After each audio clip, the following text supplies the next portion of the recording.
a global icon of repute, Professor Chukwuma C. Soludo. Please, I hand it over to you this afternoon. Thank you very much, Professor.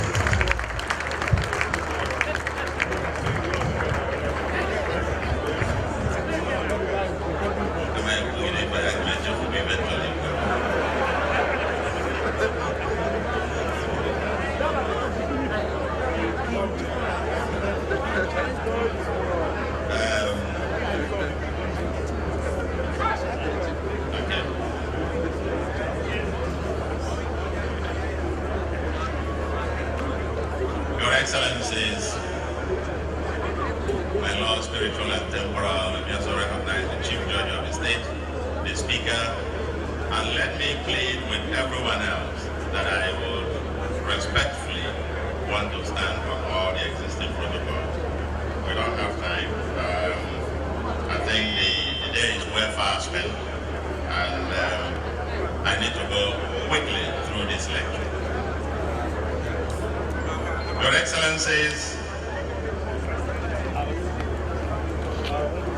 the title of this lecture is Anambra, an emerging startup state and a collective challenge. And this is for His Excellency's 10th-year anniversary. I want to know that every anniversary is a time for Thanksgiving, as well as a time for deep and sober reflection. Since 1999, no consecutive 3 years have seen such level of turbulence and crisis in Nigeria's economic and political life as in the last 3 years. Oil price collapsed. Government revenues came under immense pressure. Exchange rate and inflation are at all-time high since 1999. Unemployment has soared. Insecurity and youth agitations have intensified. Workers and pensioners are owed several months of salaries by most state governments. Poverty is escalating and the economy is in recession. I have also said that the economy at this point is not just in recession. The size of Nigerian economy has massively compressed. Depending on the exchange rate we use, the size of the economy is anything between the half of what it was 2 years ago to maybe 300 and something billion still, down from 575 billion at some point. But despite all of this, we then say that governing a state in Nigeria where you do not control any of these macroeconomic, you have no control over these macro variables, must be extraordinarily challenging. For Governor Obiano, therefore, this 3rd anniversary must be time to thank God for His mercies, for survival and for progress. And let me say the truth upfront. Let the truth be told in clear terms, that in the context of Nigeria's situation over the last 3 years, and in comparison with other states, or even in comparison with past governors in their first 3 years, Governor Obiano has without question done very well.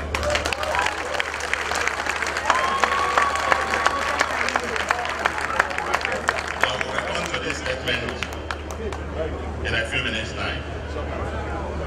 However, I must also add that there is still a long way to go, and I am sure Governor Obiano will be the first to acknowledge this.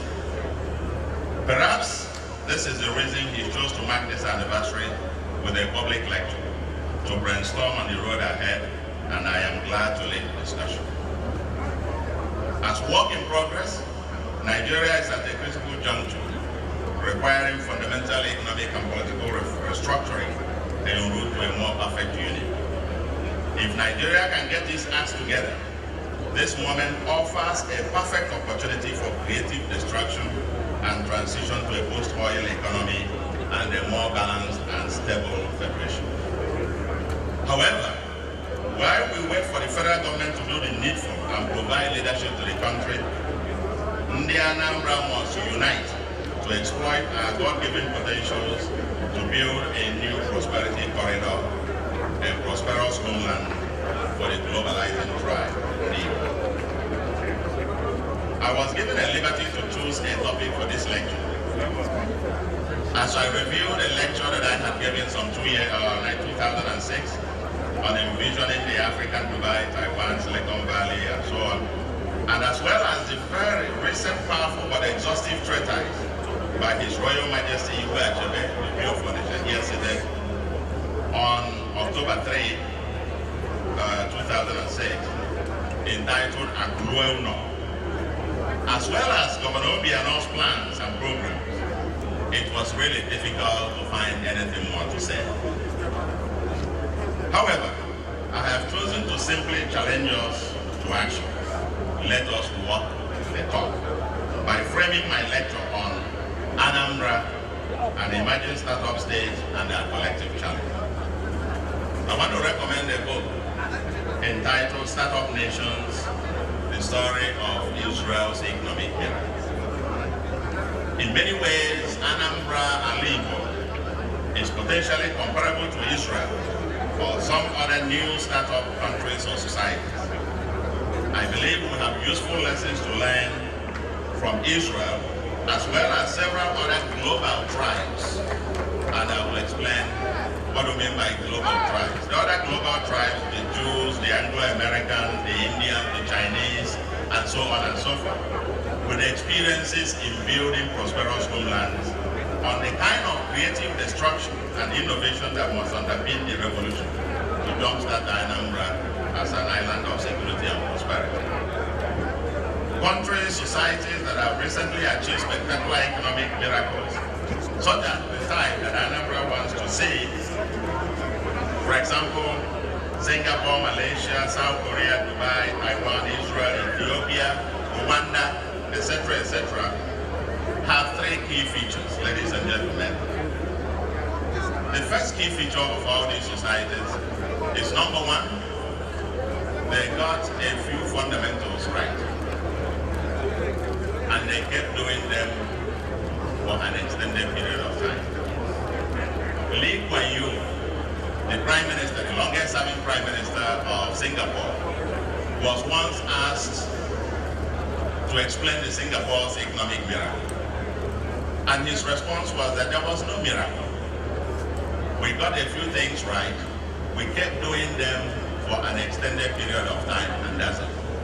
So the very first thing is to get a few fundamentals right and to keep doing them right. The second is that all these societies had a grand vision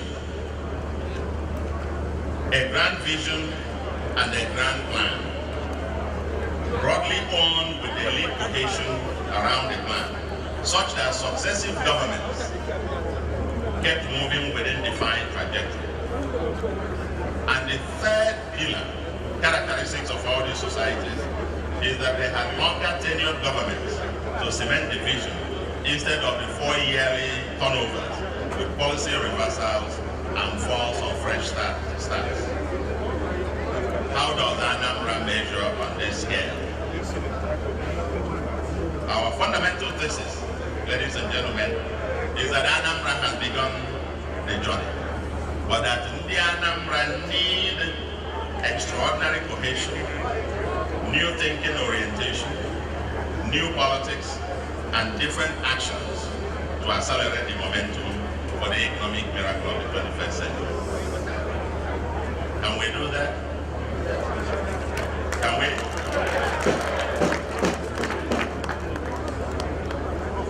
I make a point that Anambra has got some of the pillars to make this a very important beginning and has already begun to build them.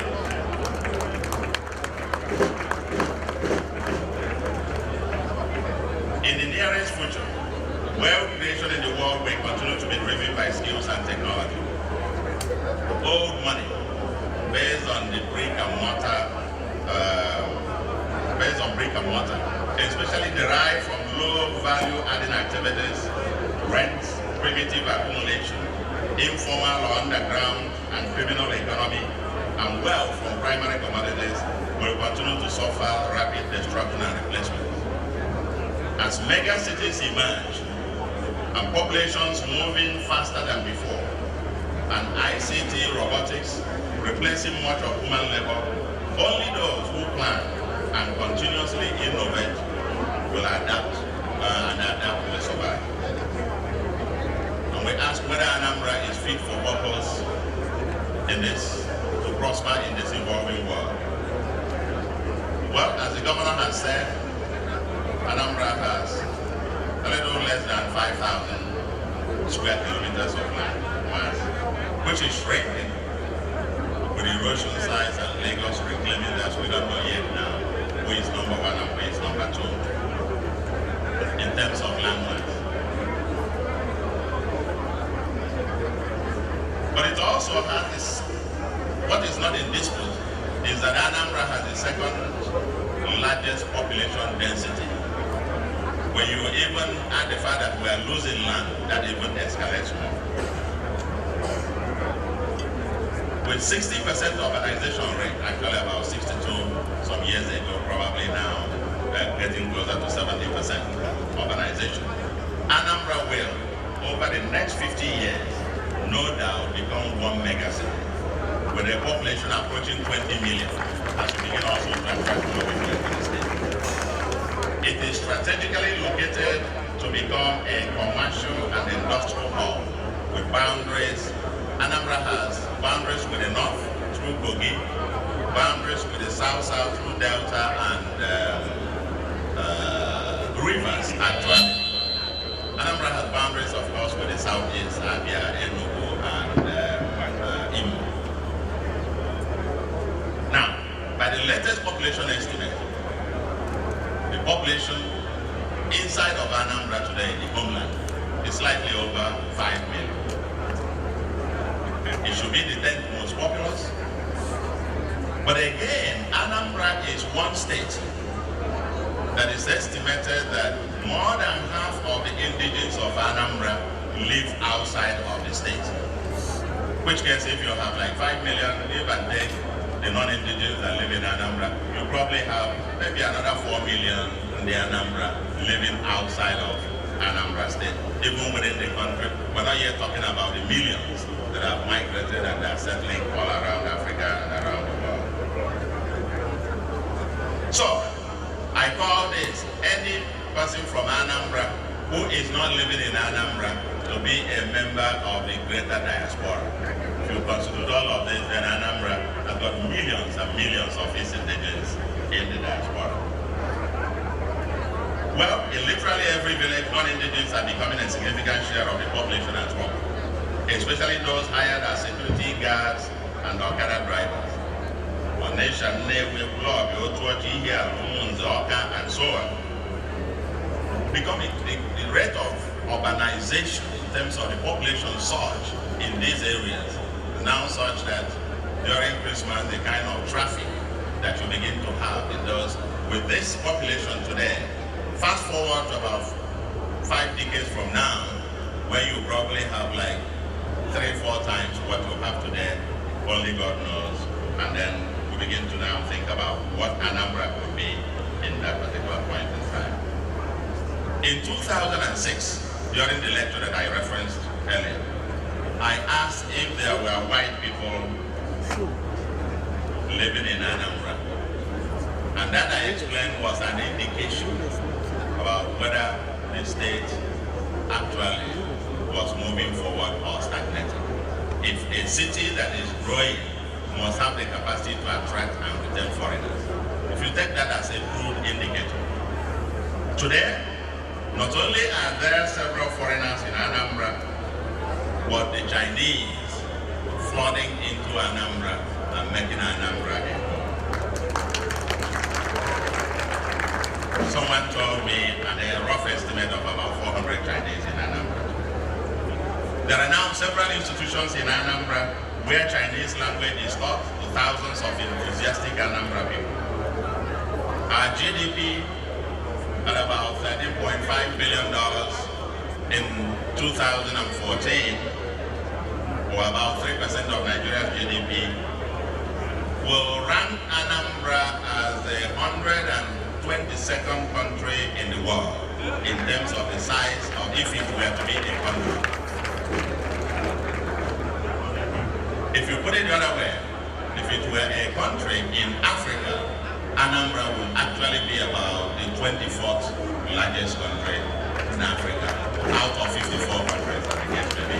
So probably ahead of about 30 other African countries. So Your Excellency, when we look at this governor, we're looking at the governor of one of the states, but actually if this were to be a country, it would be His Excellency going for a Cuba's meeting and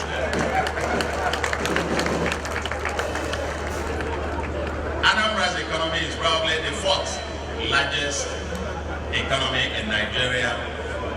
If you take off Lagos as number 1, Abuja number 2, Rivers number 3, Anambra comes 4. Put it at the back of the envelope calculation of this, and I'm sure that currently, majority of the people are engaged in distributive trade, agriculture, transport and services, real estate, construction, micro, small and medium enterprises, mining, financial services, and others in health, public service, and so on and so forth. A friend of mine once joked that an average Anambra person is born with a BCom, Bachelor in Commerce, before even they are born with a Bachelor of Commerce, and then the rest you have to, you don't even need to go to school for an average Anambra person. Onitsha was, and perhaps still is, the largest commercial city in West Africa. The natural resources were abundant, quite good ones. Natural gas, crude oil, bauxite, kaolin, salt, gypsum, lead, lignite, limestone, iron ore, etc. Much of the oil, much of the soil, except the ones ravaged by erosion, is actually arable for all kinds of products, cash and root crops and so on, oil palm, corn, rice, yam, cassava, tomatoes, cocoyam, etc. We have also potentials for tourism. Anambra today, adult literacy is over 80% in Anambra. And we have 5 universities. And I understand soon we'll probably get up to 7. A polytechnic, 2 colleges of education, and so on and so forth. A noteworthy feature of Anambra is that Anambra is a net exporter of capital. A large proportion of its most talented and skilled individuals live outside of the state, while a larger proportion of investable capital is deployed outside of the state. Poverty incidence in Anambra used to be the lowest in Nigeria, mainly because of the remittances coming from those who live outside of the state. The skyline of Anambra is adorned with, especially Onitsha, getting down to Nnewi area, all this 4-story, only 4 decking, as I sit where, much of which of relatively very low collateral value.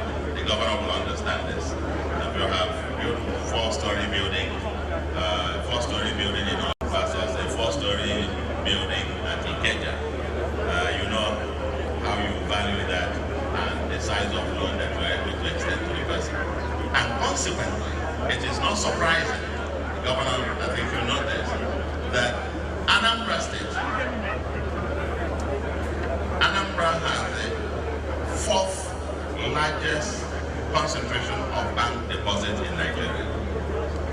But if you look at the size of bank credit going to firms, companies in Anambra, it is an insignificant proportion of the total deposit, meaning that Anambra is a net exporter of capital.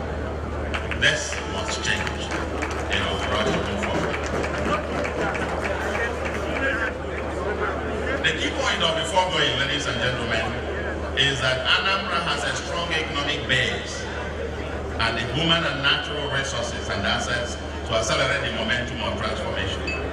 It is evident that Anambra has the potential to become an industrial commercial hub. Indeed, all the ingredients, you study all the startup countries, the countries that actually transformed very rapidly in the last couple of decades, states today is far ahead of many of these countries when they started off. And within even less than 30 years, many of them were able to transform to become a great exporter. I'm glad to hear that Anambra now exports something. We now export something from Anambra, other than the cables and so on and so forth. I hope it's going to be more. Now, how do we scale up or escalate the momentum of this emerging state? I quoted a book, The Startup Nation, and I think Ibachibe also referred to this. The puzzle as to how Israel, that's the puzzle posed by this book, how Israel, with a country of just barely 7.1 million people, to 8 million most recently, for example, who boast of more startup companies in the world than everyone else, including China, UK, France, Germany, and so on and so forth, and second only to the United States of America in terms of the startup companies. A country of 7-8 million people. Understanding the root of that kind of miracle is what actually underpins. But let's not go too far. In the late 1980s, Portugal wrote an article entitled "Industrializing in Spite of the State," and she described Newi as the Taiwan of Africa. That was the evidence then. It was also prophetic. And let's hope that now Anambra will just become not just the Taiwan, but also become maybe the Singapore, maybe the Malaysia of the world. Newi and Anambra entrepreneurs have still been on the rise. Innocent Motors, the Nigerian the biggest indigenous automobile company, is the toast of that document. Hundreds of new startups are emerging and succeeding in spite of all the constraints, in spite of all the odds. And this is very important, because when we give the litany of the excuses why it has not happened or why it will not happen, let us also remember that hundreds and thousands are succeeding in spite of all the odds. We might have to need a plan, Your Excellency, plan for 20-30 million people in Anambra over the coming decades, as Anambra fuses it into one mega city, a commercial industrial city. At the moment, Anambra has a governor who understands wealth creation. Security of life and property is the most critical factor for investment, and Anambra under Governor Obiano is now reputed to be one of the safest, if not the safest state in Nigeria. Anambra is also institutionalizing change. I don't know, I recommend a book entitled Build to Last. There is a medium-term plan, and the state has also set up the Anambra State Small Business Agency as well. And then there is the Anambra State Investment, Promotion and Protection Agency, ANSIPA. And together, working with the governor, they have been able to attract, the governor has said it, I wrote here, over 5 billion in private sector investment commitments. And as he said, 13 of them already setting up shop. Thousands of direct and indirect private sector jobs are being created.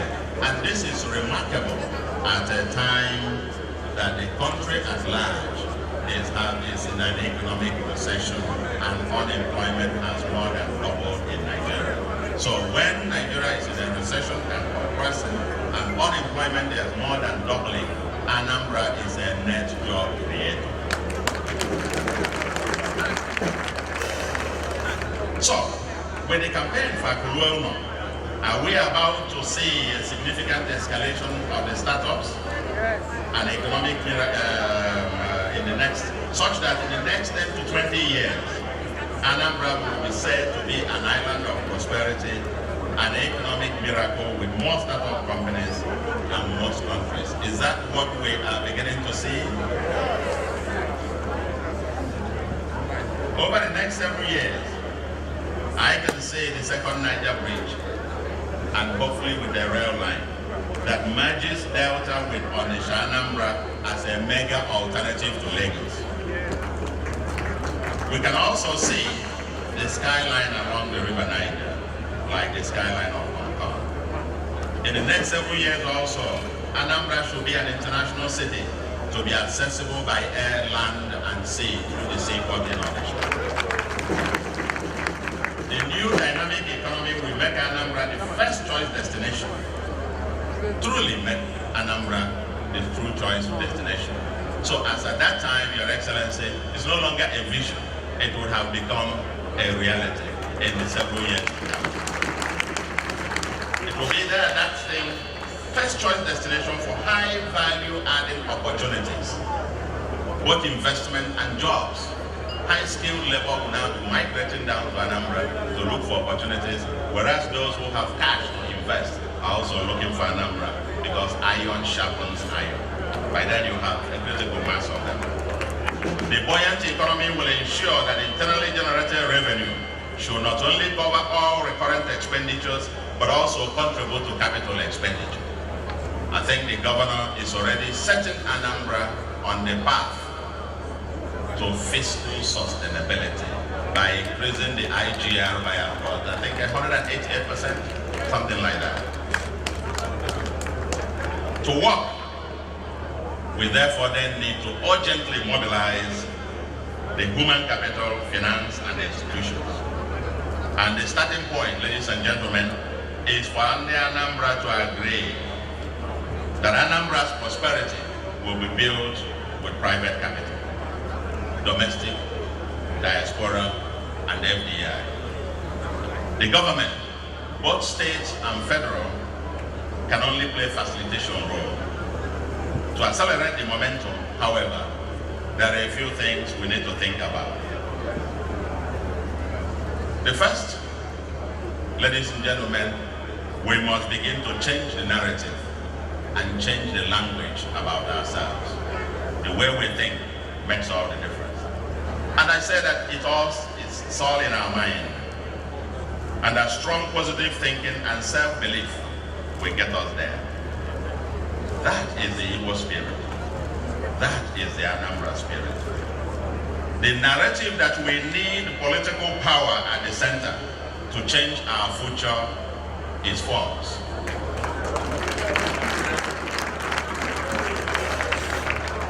To have presidents of Igbo extraction or whatever, that may satisfy a psychological aspiration, but will hardly change our material condition. I've argued this. You can check out Nigeria's data, where the presidents have come from, who have been in power and who have won, and check the poverty indicators.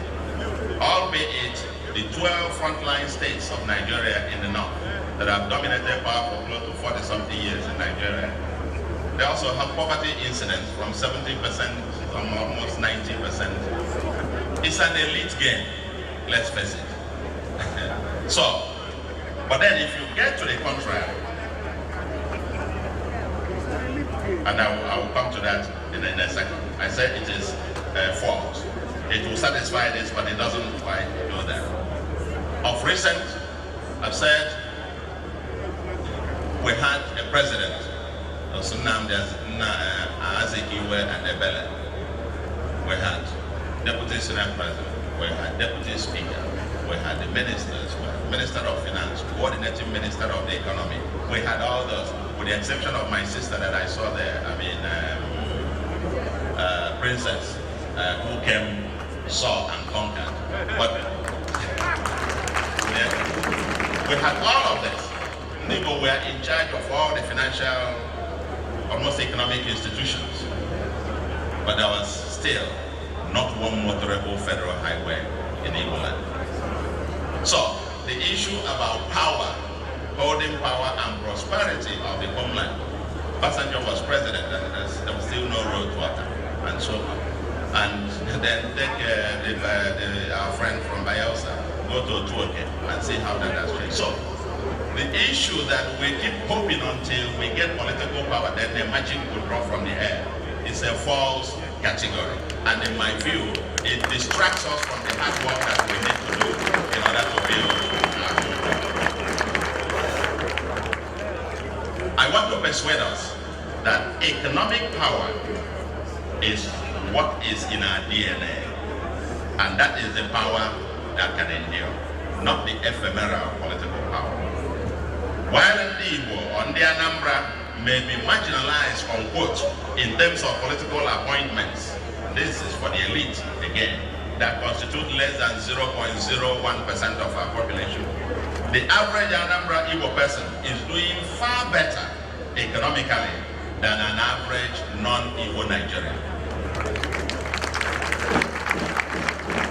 If you take the inverted poverty index, then you see what I'm talking about. We must therefore emphasize our strength and maximize it. While the federal government can help in certain ways, it cannot stop us. We need to look intensely at ourselves and our leaders and ask whether we are maximizing our potentials. The narrative that you need to have the head office of your business in Lagos or Abuja to be national or international is also false. In today's ICT-driven world, business world, location is becoming irrelevant for administrative purposes. Our Nnewi brothers insisted on the Nnewi brand since the 1970s, and the world has taken notice. We now need the Anambra brand and bring the world to Anambra. The history of emerging and dying cities show that no force, not even the rate of return on investment, can stop a people determined to write a new song for themselves. There is often this argument, oh, the rate of return is low. Yes, it is. But when the dynamism, the economies of scale begin to ratchet up, and it is already ratcheting up, the internal dynamics, even internal domestic demand that is growing, then you might have an inverted. The old ones begin to die and new cities begin to emerge. We must therefore stop reading the book of Lamentations and, in my view, start singing the songs of Solomon.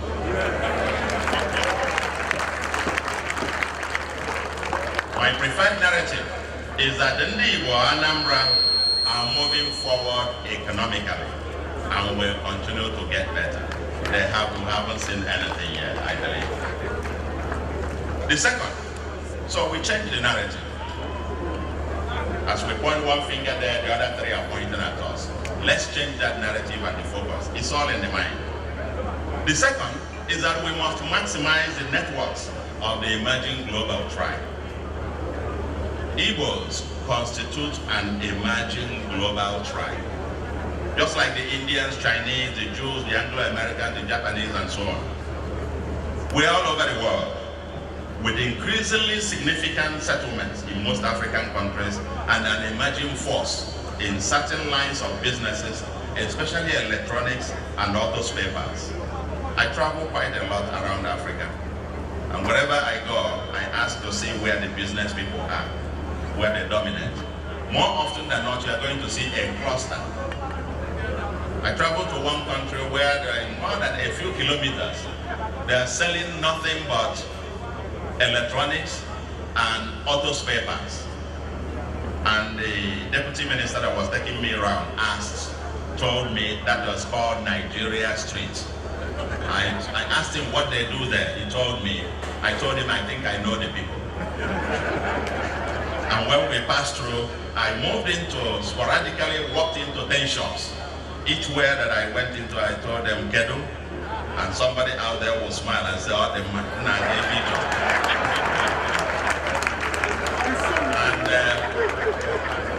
and of course, you look at the guy and he's selling maybe some Mazda products and so on, Mazda spare parts, and you start saying, no, I'm looking for Lincoln Pass. You say, no, well, what in a shop, what in a store?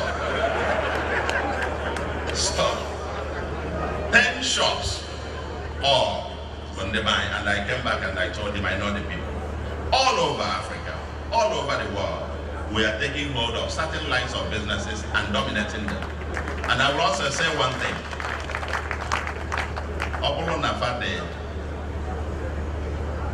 10 Bundi Igbo Naiba Nanya closely. Emaleke 6 or 7. Maleke Bundi Anambra. As in Kansuan Kani, but up in even name.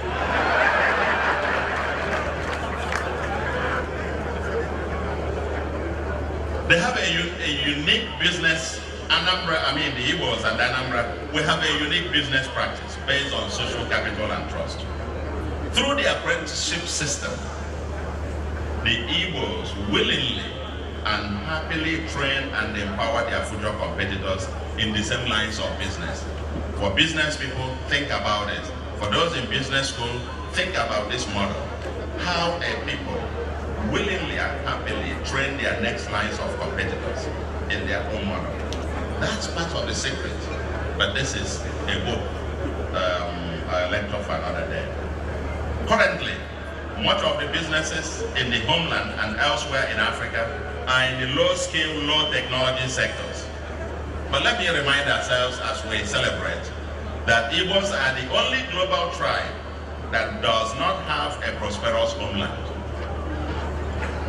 We are the only one. All the other ones I mentioned, they have a prosperous homeland. The disconnect between the homeland and diaspora in terms of trade and businesses is one of the several reasons the Igbo language is dying among the diaspora. There is a disconnect. The Chinese diaspora there will be going to bring goods from China, so it has to communicate with the homeland in the language. And similarly with the Chinese and so on. Every Chinese New Year, they're all trooping back home and so on. That disconnect, because the business reinforces the other. The business of the homeland in the case of the diaspora is not the one that is supporting the diaspora businesses as they migrate. So we run the grave risk with the fact that our own diaspora, their own children and so on and so forth are missing link in terms of language and culture, that perhaps after the first generation of migrants, the next generations may not be able to reconnect to the homeland because they are literally quote and unquote lost. This we must begin to do something about. It needs to change to create a dynamism. To innovate and upgrade rapidly would therefore require rapid adaptation and robust networking with other clusters in diaspora as well as the other global tribes. I am glad that Governor Obiano has a defined office for the diaspora. And I hope we can evaluate the effectiveness of this officer by the number of businesses and the jobs therefrom between the diaspora and the homeland. The whole essence between the homeland and those in diaspora. It is also gladdening to see the dynamic interactions between Anambra Igbo businessmen and the Chinese. Our governor, I believe, can facilitate participation of targeted businesses in targeted Chinese trade exhibitions with a view to matchmaking and attracting even more businesses to the homeland. Ladies and gentlemen, as costs rise in China and India, most of the industries there will be under pressure to relocate to cheaper cost locations, and Anambra can compete to be the preferred destination.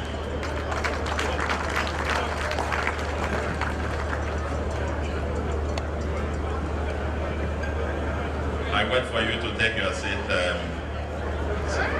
As I was saying, Your Excellency, as Chinese and Indians begin to see their costs rising in their countries, they will begin to seek other lower cost locations to relocate their business. And Anambra can be well positioned to be that destination for the Chinese and Indian businesses to relocate here. This is called the flying geese phenomenon. And This is how the Japanese manufacturers actually build offshore subsidiaries in the other Southeast Asian countries. As we mainstream the networks between Igbo, Anambra, and the Chinese Indian in particular, Your Excellency, I want to urge that we must lobby that the Chinese and the Indians must have a consular office either in Oka or in Enugu. I mean, we are the ones doing much of the businesses with them. I know the intensity of the business relationship between Igbo, especially in the Anambra and the city of Guangzhou and Shanghai in China. Consequently, an Anambra, Guangzhou, China, and Shanghai Chamber of Commerce will not be out of place.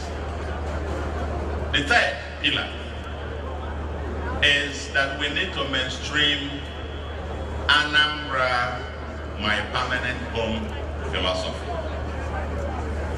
Anambra, my permanent home philosophy. As an emerging global tribe, Ndi Igbo, Anambra must think global, but also act local. As a global tribe, we cannot be insular in orientation or withdraw from the world. Igbos cannot all come home. It is neither wise nor feasible. But like the Jews, Anambra will probably continue to have more than 50% of its indigents outside of the homeland. That's a good thing. The thing is to have the dynamic. There are more Jews in America than in Israel. But given our entrepreneurial drive and high population density, our people will continue to need the rest of Nigeria, ECOWAS, Africa, and in the entire world to maximize our prosperity. But while we must feel at home everywhere, there is only one home that will never change, the homeland. Having an identity is not inconsistent with a global or national outlook. For Nigeria, I said that there are very few who question President Obasanjo's commitment to one Nigeria and love for Nigeria and so on and so forth. But that hasn't made him to be wearing Isiago or a red cap in order to demonstrate that he is a true Nigerian, or to build the presidential library in Abuja just to say it's a national one and so on. He still had to take all of them, the library, everything, to Ota and to Abeokuta, his home state of Ogun State. So he has to first of all be an Ogun person before then becoming a Nigerian.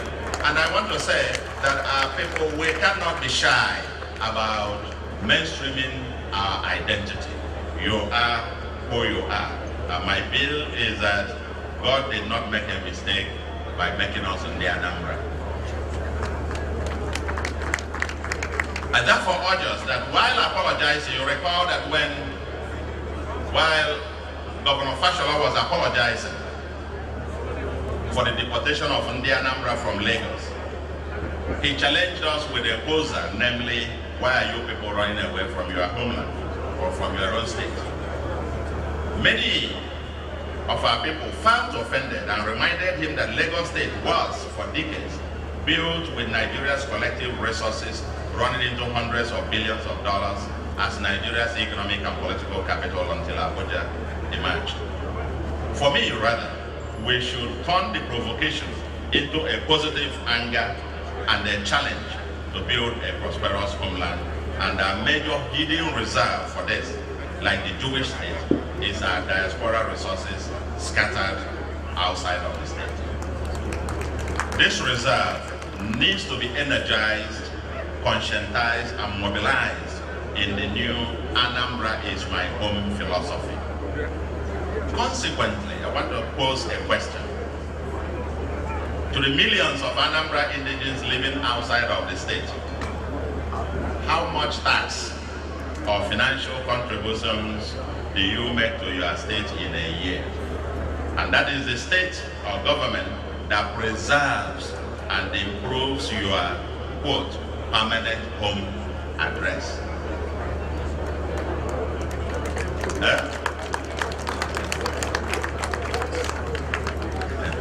I'm sure I can see people laughing there saying, Soludo. No, but this is a deep question to ponder.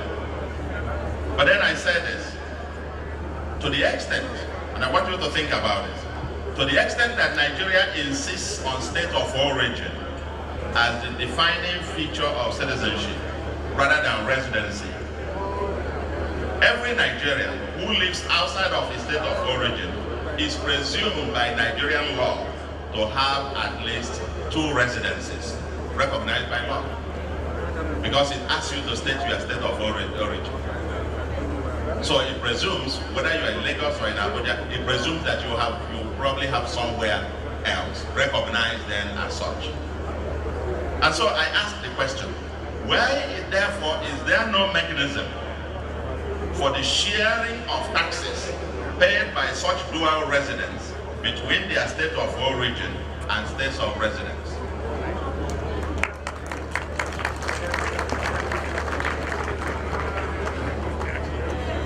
Because you feel it in the form, your state of origin.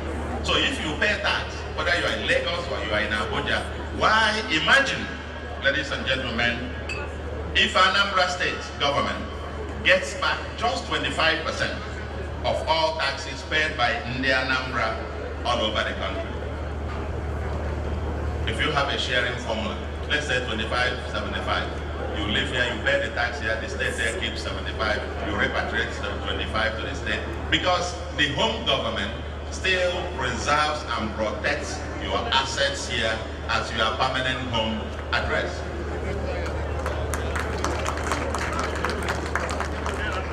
Finally, I say, under this same cluster, I say we need to rebuild the foundation of our society, the values that underpin our social capital and progress: hard work, trust, integrity, character, and community service. Our society died when we stopped asking people, what do you do for a living? Consequently, our governor might consider reintroducing a course on one course, probably called Civics, History, and Entrepreneurship in the Anambra primary and secondary schools, and even tertiary schools. Even in tertiary schools as part of the general studies. What does it mean to be onye Anambra? I think our school system must, as part of the civics, history, and entrepreneurship class, get our people to understand who they are. If you don't know who you are, if you don't know where you're going, then any road will get you there. Education is in the concurrent list, and NECO senior secondary certificate are based on the common core curriculum, but nothing stops us from having specialized and specific subjects as additional. We must get people to think, to understand who they are and where they are going. The fourth pillar is that Anambra, we need to consolidate the micro, but move into the macro. It is said that the Igbo man's greatest asset is also his greatest weakness. Rugged individualism is what propels him to work 24/7 to excel in any endeavor with the goal of building an empire by himself. In the process, he forgets the power of collective action. In the end, all there is are small disparate villages, all of which put together do not make an empire. The overarching emphasis on me, myself, and I needs to change. Our focus on the micro means that we are still holed up in our villages and cannot think of Anambra beyond the present of our villages. Most development efforts are village-based, and our politics and development paradigm have tended to mimic this micro focus. The language of our politics and development must therefore begin to change. Yes, all politics is local, but development that improves the life of all does not necessarily have to be village-based. We must invest in our urban cities, institutions, and other shared public goods. Measuring the performance of a government exclusively by what it has done for, quote, my village, needs to change. Does that mean? That you want to measure the performance of a government, the only thing you think is, what has it done, what has the government done for my village, as the only way to measure performance. I think that needs to change. We must then plan to transform Anambra as one mega city. We commend the governor for building state-level institutions. And I must say, I drove through Awka in a night. And as we got into Awka, and a friend of mine sitting beside me, and he comes from here, from Awka. And when I saw, so we were climbing one flyover after the other, I turned to him, and I can say that to High Chief Ben Obi here. He said, nah, oh, you back at Awka.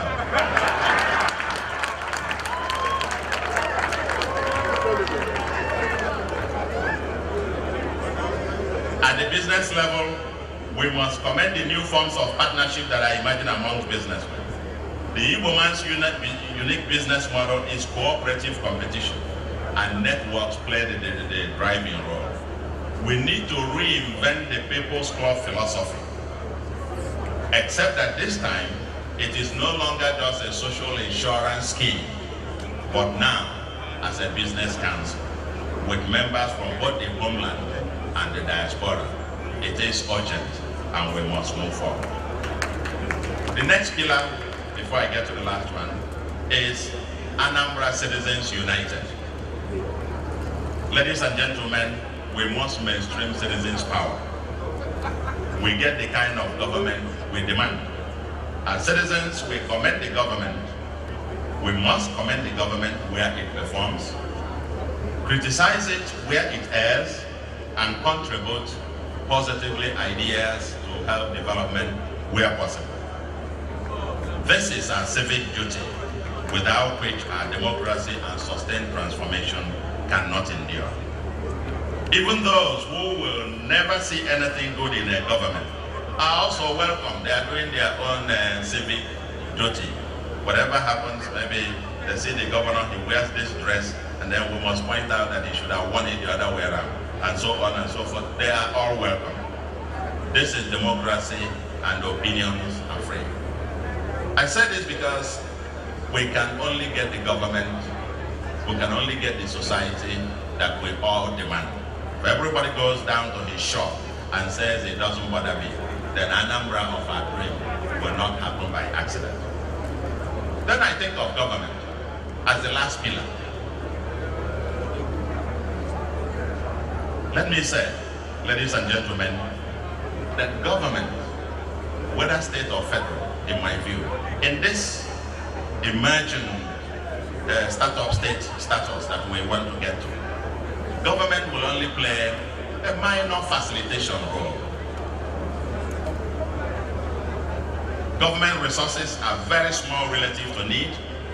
Per capita annual budget of Anambra State is approximately, maybe at most 24,000 naira per person. And this is anything ranging from $52 to $79 per person. That's what our budget, annual budget comes down to. $52 to $79 per person, depending on the exchange rate that you use to change that. Or even half of this, if we include the indigents of Anambra State who are outside of the state. For the federal government, the budget per capita is no more than about 38,000 naira per Nigerian. And this ranges anything from $81 to $124. So when we must then moderate what we expect government to do with money. How much can that happen? So minuscule. But entrepreneurial policymakers at the federal and state levels can become active enablers and facilitators of prosperity through the provision of critical infrastructure or other forms of partnerships where the state doesn't have all the money to put in. I think as you ignite the momentum that is happening in Anambra, it will become easier to facilitate a PPP, public-private partnerships, in terms of funding arrangements. To maintain infrastructure, law and order, planning and regulation, and catalyzing the mobilization of needed finance. As an economic player, the government is too small. The government of Anambra State, with all its resources, probably not up to 10% of our I mean, if you have far less than 10, what is 10%? Well, less than 5%. If you're thinking, let's even say it is still a $13.5 billion economy. 10% of it is 1 point something billion. And I don't know what the budget is. 1 point something billion if you use the parallel market, even the official exchange rate, you will still be getting 400 and something billion. I'm not sure Anambra's budget is anything near that. So, as a player, the government is minuscule. But as an organized force, it can play a potent facilitation role. Anambra must be united in insisting that the federal government meets its minimum obligations to the Anambra by quickly completing the second Niger bridge, make Onitsha seaport functional, dualize the Anambra West to Lokoja Road. If you dualize the road from the federal road from Anambra West to Lokoja, someone could actually go from Anambra to Abuja in probably 3 hours or thereabouts. And so we must lobby to get that dualized by the federal government, as well as fix the federal highways in Anambra. And also lobby to get the federal government to link up the road from Atani area down into rivers. That must be heavy expenditure to be able to link up that. That's what the federal government can do. That way, Anambra can become a true hub, linking the north, linking the south, south-south-east, the rich rivers and so on and so forth. It can truly be a very dynamic hub. Everybody can come to shop in Anambra. And then have our dry port and so on and so forth. Yes, the federal government needs to expedite approvals, all the necessary approvals for our international cargo airport, and also contributes to it. Anambra is the 4th largest economy. The others are Lagos, Abuja, Rivers. All of them have international airports. Anambra, the home in terms of cargo, must have one. And I don't see why the federal government cannot contribute. Anambra can become one integrated free trade zone with dry port facilities. These and more should be our template for evaluating whether the federal government is doing anything, whether it is succeeding or not. And for our elected members of the National Assembly, that will be our template too. And for our brothers who are in APC, you can see Oma here, most distinguished Senator Namane, we'll hand you over this template. Bring them for Anambra, then we'll commend you for being in APC.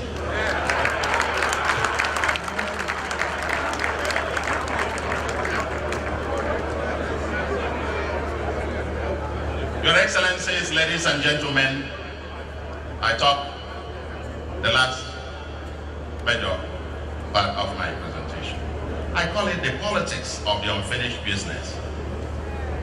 The politics of the unfinished business. At the beginning of this lecture, ladies and gentlemen, we identified 3 key features of societies that are successful transformers. Anambra has begun to get some things right. The challenge is continuity plus. Every transformation is a continuous work in progress. We have carefully reviewed Governor Obiano's medium-term plan, whose vision is, as he said it, for Anambra to become #1 choice investment destination and most preferred location to site new industries, end of quote. And we can conclude that it is a plan for institutionalizing modernization and wealth creation. It is a plan for institutionalizing modernization and wealth creation. I recommend this to Andy Anambra to carefully study it and probably also give the governor some input.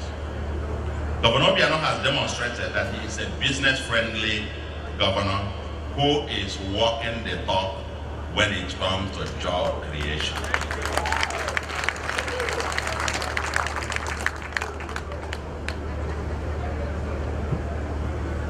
I'm impressed by the agenda for automation, computerization, and modernization of government processes.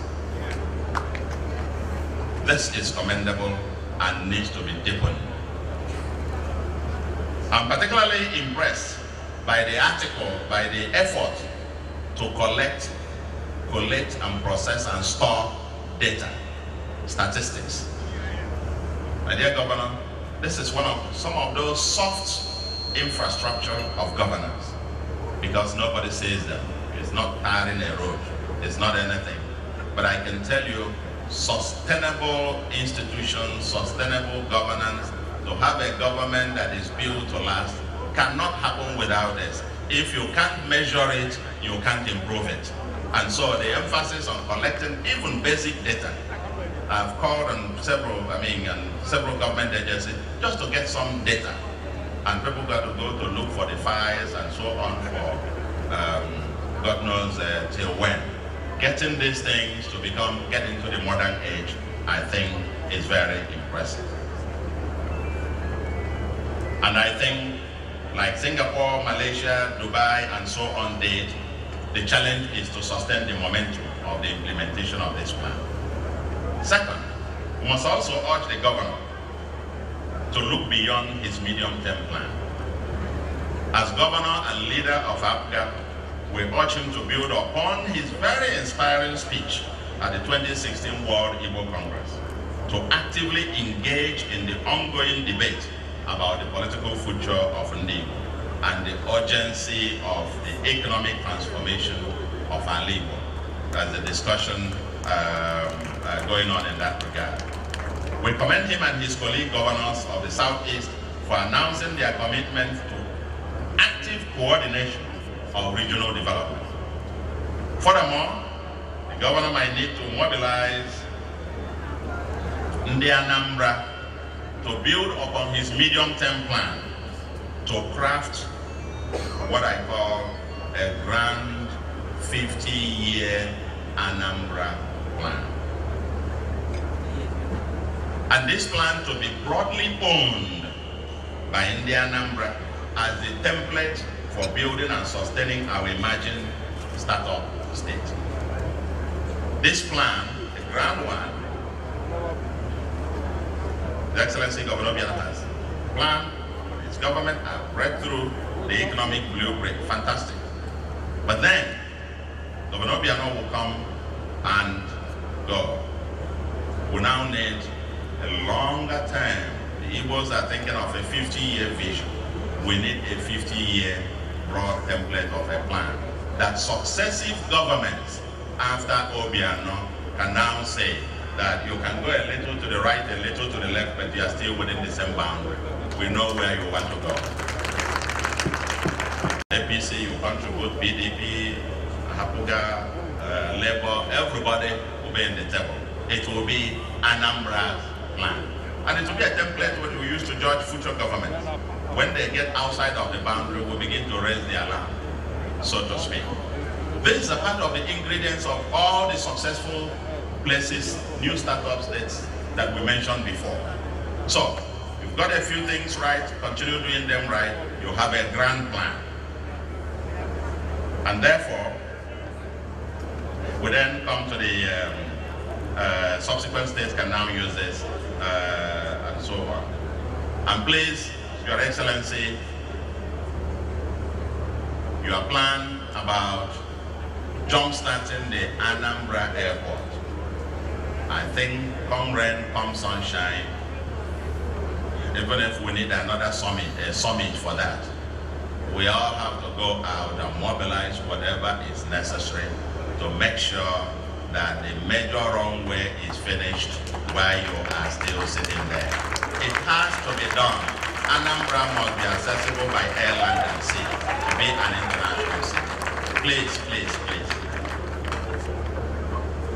There are several funding options to explore, and I'm sure you know a lot of this yourself.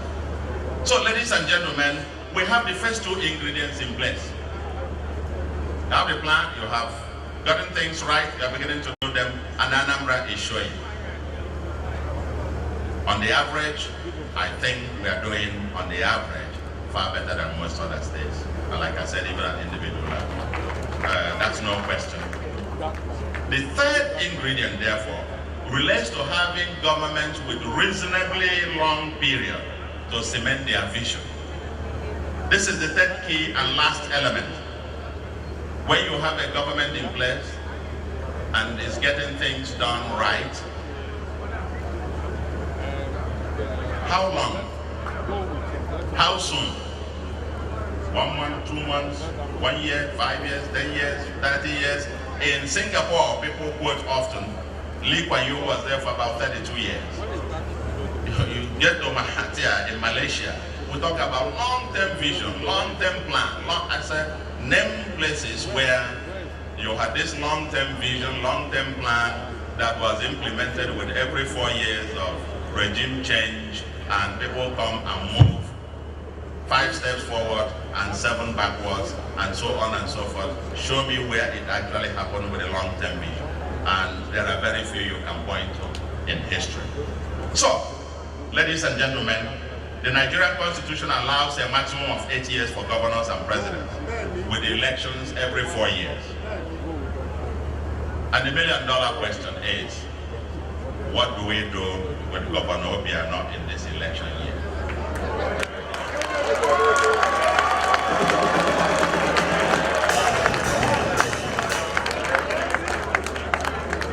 Ladies and gentlemen, we expect candidates from other political parties to contest the election. That is their prerogative under a democracy. Of course, there are many reasons why people run for office. But let me say that the argument that Ndi Igbo or Ndi Anambra need to belong to PDP or APC in order to be, quote, connected to the national grid is a false argument.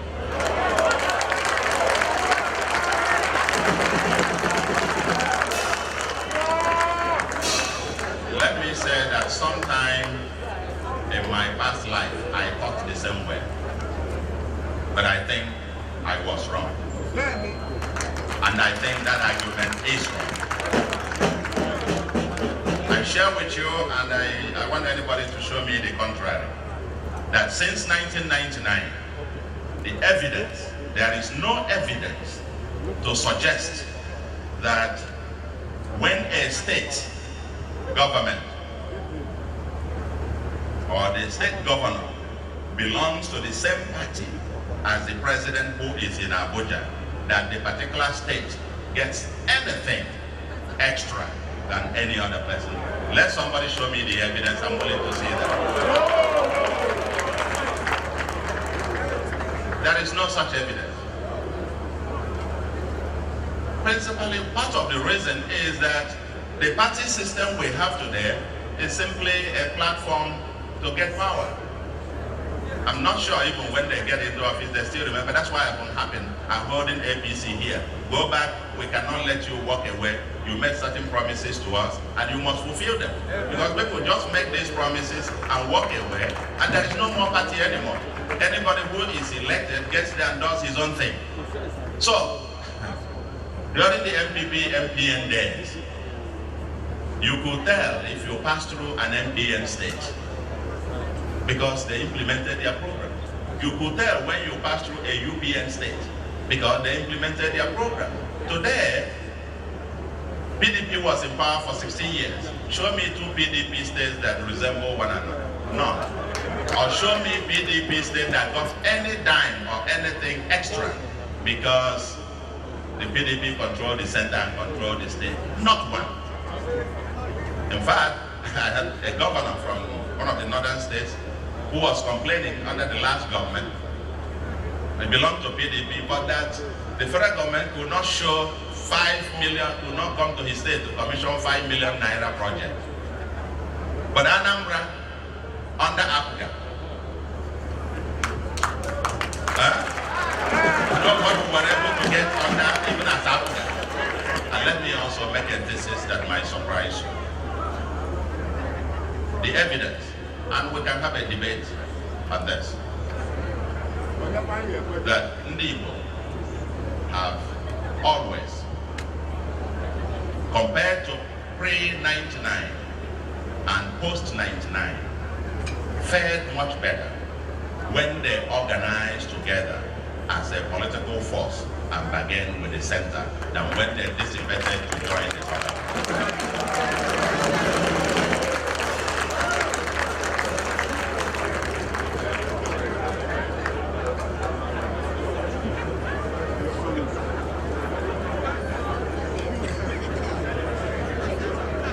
me say, ladies and gentlemen, the idea that you need to belong to the quote national grid is an elite argument. Only for the elite. What does the state get anything different? Maybe 10 to 30 board or federal appointments. For the people there, it's for the elite. It's simply an elite game. You get a few board appointments here and there, 10, 20, 30 of them, that's it. And it's, how does it change the life of the average man in a Koka? Zero. Maybe for the person, his friends and his family, period. And we say, they can go Kendigo. Simple no Ketelo Kenkia, but Kendigo.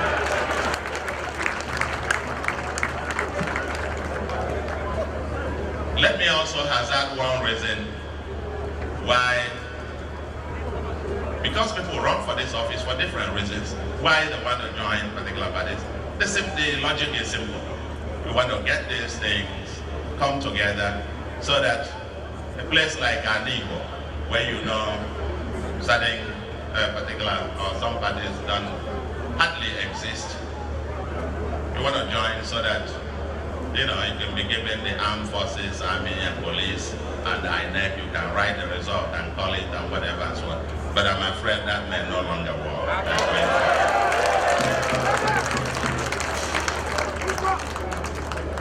I want to say that such argument has nothing to do with the people or the welfare of the people. Then what about Governor Obiano's performance? And let me say that Governor Obiano, and I'm going to tell you all the criticisms here now.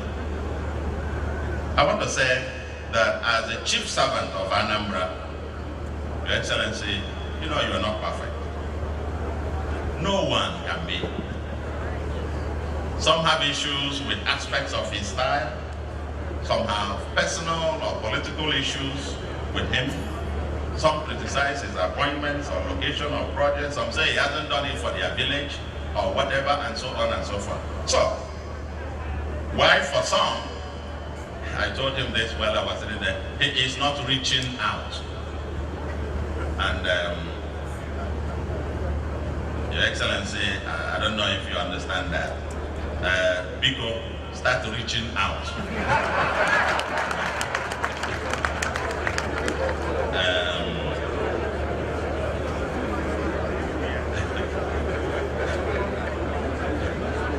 I'm sure the governor hears more than this, and I'm sure he's also taking steps to make amends where necessary.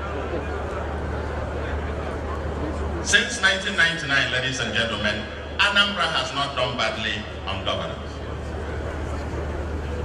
And this is my honest view. That Governor Mbadinuju rescued Anambra from anarchy and restored security. Governor Ngige showed Anambra that a governor can tar some roads. He did his own bit there, tar some roads. Governor Obi took it further, especially in his second term, with roads, education, health, and fiscal frugality. We have carefully gone through Governor Obiano's plans and performance vis-a-vis the resources at his disposal and the context of Nigeria's current economic and political situation, as well as in comparison with other states and even with previous governors in their first 3 years, of their tenure. And I have the following conclusion. We have the following conclusion. Our conclusion is that Governor Obiano is certainly holding the torch much, much higher.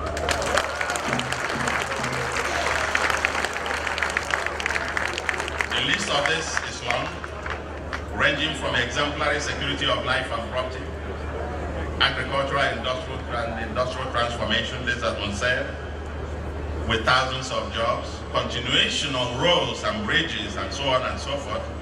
I heard already that the Agro Lake Hotel is already being concessioned and being finalized to be given up. So the projects are all still going on. There are continuation of roads and bridges construction, even when most states cannot pay salaries.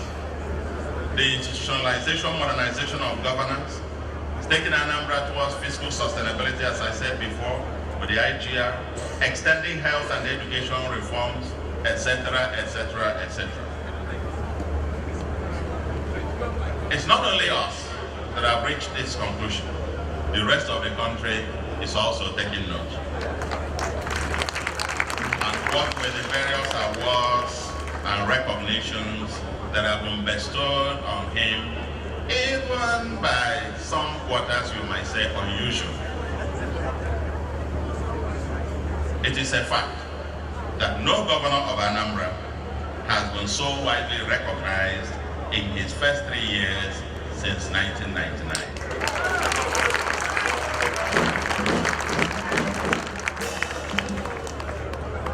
This is what Anambra expects and deserves, that every governor should build upon and probably surpass his or her predecessor. Every governor. That's what we expect, that's what we deserve, and I am glad that Governor Obiano is giving that to us. So, the question is, if it is not broken, why mend it?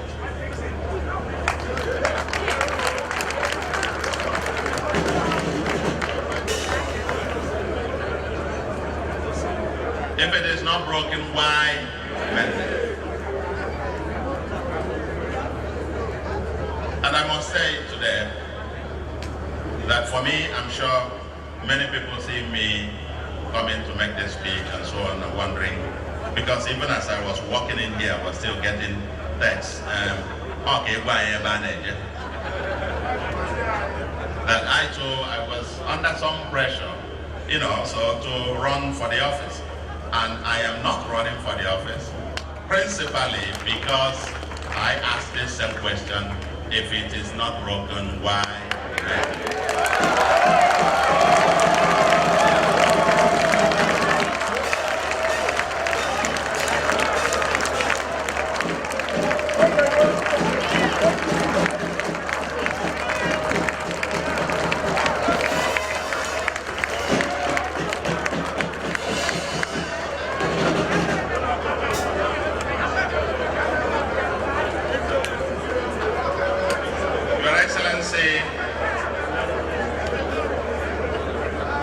Your Excellency, ladies and gentlemen, this is a time of crisis. Nigeria is in crisis, the economy is in crisis, the governance is in crisis. We need to get things happening. And my thesis is that you don't change the general in the middle of a war, especially the general that has successfully led you through some battles. We have learned useful lessons from the past and must now forge a new elite cohesion and consensus. Anambra has been in the news for all sorts of reasons. Let it once be said that Anambra can export a rare form of statesmanship politics.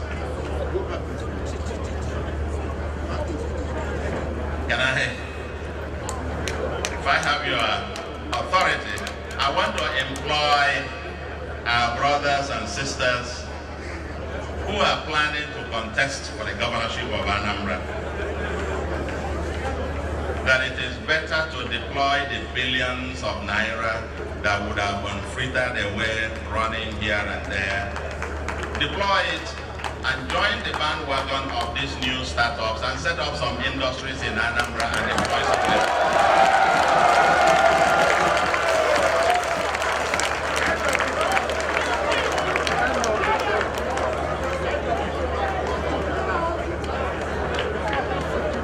For a change, that way, even the politicians will be adding to the burgeoning startup companies and creating high-value jobs in Anambra, rather than the temporary one of, paying talks and paying people, during the elections and so on. That's no job. Let's set up the things that will give them more sustainable, high-paying jobs. In my view, there will be vacancy at Government House Oka after the next 4 years. And anyone can then contest. In the meantime, the walking Willie, you call him, they say Willie is walking. For me, I say he is walking Willie. In the meantime, the walking Willie, as our chief servant, can continue to serve and lead Anambra as a truly emerging startup state, while we, the people, collectively support and drive the investment home. As I've said, while I wish him a happy 3rd year anniversary, and there is plenty to celebrate, even though we also know there's still a long way to go. It's not yet Uhuru. He knows that. We all know that. We've got to roll the sleeves and go back to work. Well, we commend him for the 3rd year anniversary, for the job well done, knowing that the distance is still far ahead. I want to say, like every Anambra person who has a voter's card, as Joshua asked, you should. Who is on the left side?